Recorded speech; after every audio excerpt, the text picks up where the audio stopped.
Hello friends, let us now learn some important points about post-term infant. Now, how does the post-term infant look? The post-term infant you will see presence of desquamation on pale skin, and there will be long nails in the post-term infant, and the infant also has loose skin around the thighs and buttocks, and he will have meconium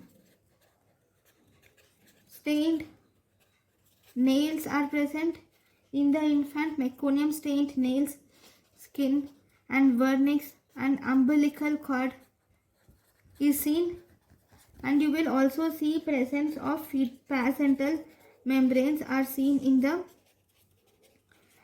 post-term infants. So this is how the post-term infant looks. Thank you.